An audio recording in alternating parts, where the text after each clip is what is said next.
بسم اللہ الرحمن الرحیم۔ میں نبی کریم صلی اللہ علیہ وسلم کے پاس تھا۔ آپ کے پاس بنو تمیم کے کچھ لوگ آئے۔ نبی کریم صلی اللہ علیہ وسلم نے فرمایا، اے بنو تمیم، بشارت قبول کرو۔ انہوں نے اس پر کہا کہ آپ نے ہمیں بشارت دے دی، اب ہمیں بخش بھی دیجیے۔ پھر آپ کے پاس یمن کے کچھ لوگ پہنچے تو آپ صلی اللہ علیہ وسلم نے فرمایا کہ اے اہل یمن، بنو تمیم نے بشارت نہیں قبول کی، تم اسے قبول کرو۔ انہوں نے کہا کہ ہم نے قبول کر لی۔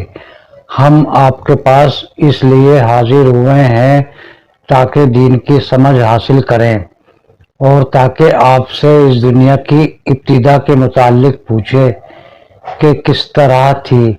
نبی کریم صلی اللہ علیہ وسلم نے فرمایا کہ اللہ تھا اور کوئی چیز نہیں تھی، اور اللہ کا عرش پانی پر تھا۔ پھر اس نے آسمان و زمین پیدا کیے اور لوح محفوظ میں ہر چیز لکھ دی۔ عمران بیان کرتے ہیں کہ مجھے ایک شخص نے آ کر خبر دی کہ عمران اپنی اونٹنی کی خبر لو، وہ بھاگ گئی ہے۔ چنانچہ میں اس کی تلاش میں نکلا۔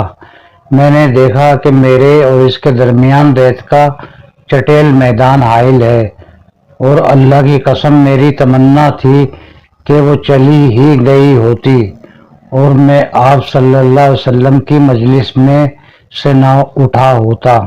نبی کریم صلی اللہ علیہ وسلم کے پاس کچھ سونا بھیجا گیا تو آپ نے اسے 4 آدمیوں میں تقسیم کر دیا، اور مجھ سے اسحاق بن نصر نے بیان کیا، ان سے عبد الرزاق نے بیان کیا، انہیں سفیان نے خبر دی، اور انہیں ان کے والد نے، انہیں ابن ابی نعم نے، اور ان سے ابو سعید خدری رضی اللہ عنہ نے بیان کیا کہ علی رضی اللہ عنہ نے یمن سے کچھ سونا نبی کریم صلی اللہ علیہ وسلم کی خدمت میں بھیجا، تو نبی کریم صلی اللہ علیہ وسلم نے اسے اقرا بن حابس، حنطلی، عینہ بن بدری، فزاری، علقمہ بن العصا العامری اور زید الخیل الطائی میں تقسیم کر دیا۔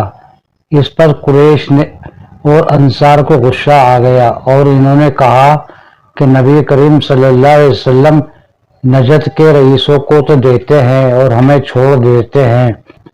آپ صلی اللہ علیہ وسلم نے فرمایا کہ میں ایک مصلحت کے لیے ان کا دل بہلاتا ہوں۔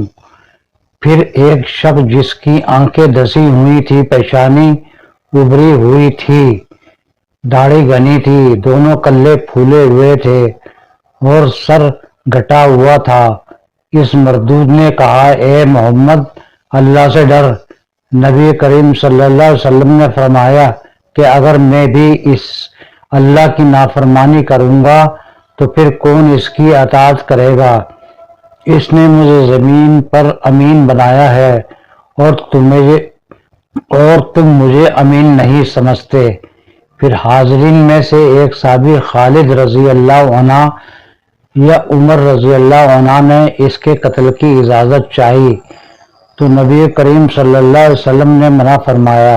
پھر جب وہ جانے لگا تو آپ صلی اللہ علیہ وسلم نے فرمایا کہ اس شخص کی نسل سے ایسے لوگ پیدا ہوں گے جو قرآن کے صرف لفظ پڑھیں گے، لیکن قرآن ان کے حلق سے نیچے نہیں اترے گا۔ وہ اسلام سے اس طرح نکال کر پھینک دیے جائیں گے جس طرح تیر شکاری جانور میں سے پار نکل جاتا ہے۔ وہ اہل اسلام کو کافر کہہ کر قتل کریں گے اور بت پرستوں کو چھوڑ دیں گے۔ اگر میں نے ان کا دور پایا تو انہیں قوم عاد کی طرح نیست و نابود کر دوں گا۔